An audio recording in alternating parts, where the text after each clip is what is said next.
Сәлем, бүгін біздің марафонымыздың 3-ші күні қарастыратын бірінші тақырыбымыз газдардың салыстырмалы тығыздығын есептеу.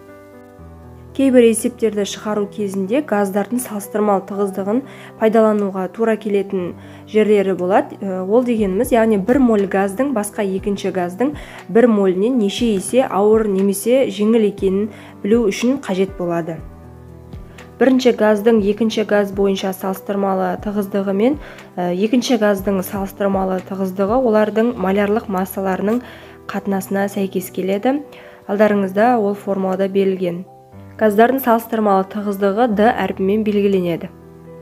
Тапсырма бойынша біз оттек газының сутек бойынша салыстырмалы тығыздығын есептеуіміз керек. Бізде бірінші газымыз оттек, ол бөлшектің алымына жазылады, екінші газымыз сутек, ол бөлшектің бөліміне жазылады екен. Енді есептеу жүргізейік. Оттек газының салыстырмалы молекулалық массасы бізде 32-ге тең. Сутектікі 2-ге тең. Жауабы 16 болады. Яғни оттек газының сутек бойынша салыстырмалы тығыздығы 16-ға тең. Екінші тапсырмада бізге аммиак газының сутек бойынша, ауа бойынша, көміртек диоксиді бойынша салыстырмалы тығыздығын табыңдар деген.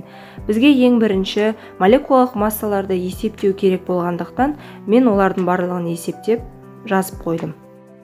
Бірінші біз сутек бойынша салыстырмалы тығыздықты есептейтін боламыз. Салыстырмалы тығыздық бізде D әрпімен белгіленеді. Бөлшектің алымына аммиактың салыстырмалы молекулалық массасын жазамыз. Бөліміне сутекті жазамыз. Аммиактың салыстырмалы молекулалық массасы 17-ге тең, ал сутектікі 2-ге тең. Бізде 8,5 саны шығады. Келесі, аммиактың ауа бойынша салыстырмалы тығыздығын есептейміз. Mr NH3 және Mr ауа жазылады.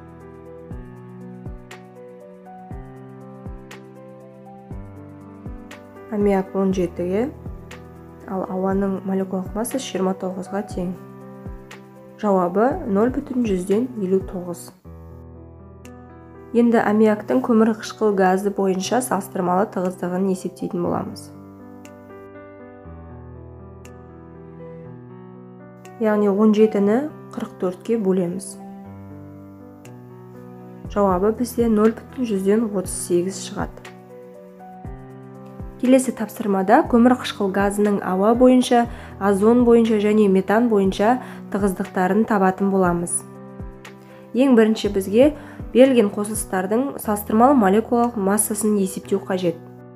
Көмір қышқыл газының Mr бізде 12-ні 32-ке қосамыз, 44 шығады. Ауаның салыстырмалы молекулалық массасы 29-ға тең. Озондікі 16-ны 3-ке көбейтеміз, 48-ге тең. С4 бізде метан газы, ол 16-ға тең. Енді салыстырмалы тығыздықты есептейміз. Бірінші көмір қышқыл газының ауа бойынша салыстырмалы тығыздығын табайық. 44-ті 29-ға бөлеміз. 1,52 шығады. Көмір қышқыл газының озон бойынша салыстырмалы тығыздығын есептейік.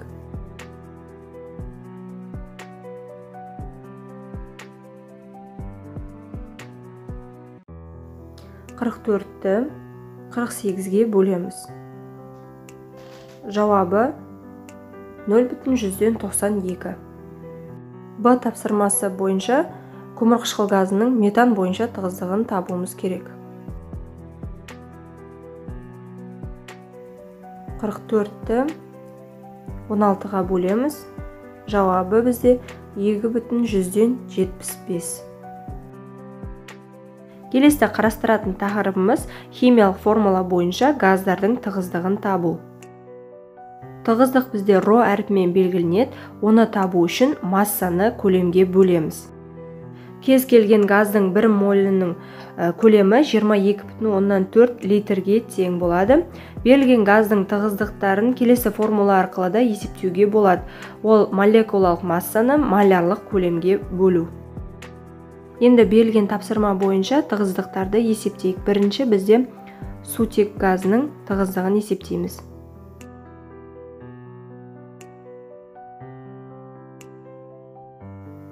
Екіні 22,4-ке бөлеміз.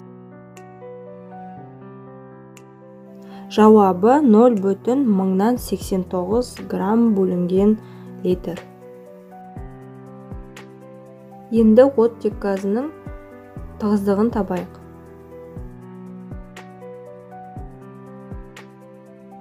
Отыз екіні бөлеміз 22,4-ке.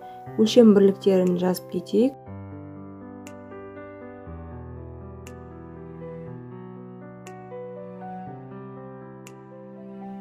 Моль мен мольді қысқартамыз. Тығыздығымыз бізде 1,143 грамм бөлінген литрге тең. Б тапсырмасы бойынша бізде ауаның тығыздығын табуымыз керек.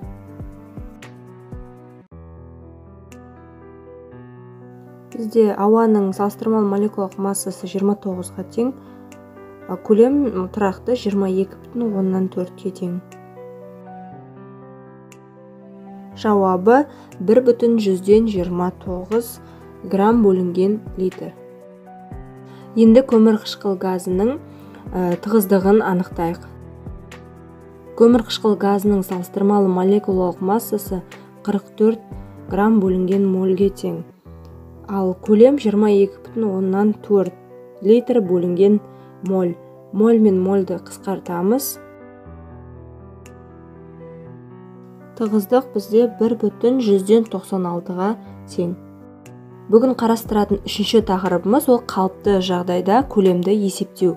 Көлемді табу үшін біз малярлық көлемді, яғни ВМ-ді зат мөлшеріне көбейтеміз. Осы жерден зат мөлшерін табайық. Ол кезде көлемді малярлық көлемге бөлеміз. Тапсырма бойынша бізге көлем белгілі, біз зат мөлшерін табуымыз керек. 89,6 литрді 22,4 литр бөлінген мольге бөлеміз. Жауабы 4 мольге тең болады. Зат мөлшеріміз 4 моль. Екінші тапсырмада бізге оттек газының 1,5 молі белгілі. Енді қалыпты жағдайда осы 1,5 моль оттегінің қанша көлем алатынын табатын боламыз. Ең бірінші формуланы жазамыз. В тең болады ВМ малярлық көлем көбейтілген зат мөлшері. Малярлық көлем 22,4-ке тең. Ал зат мөлшері 1,5 мольге тең.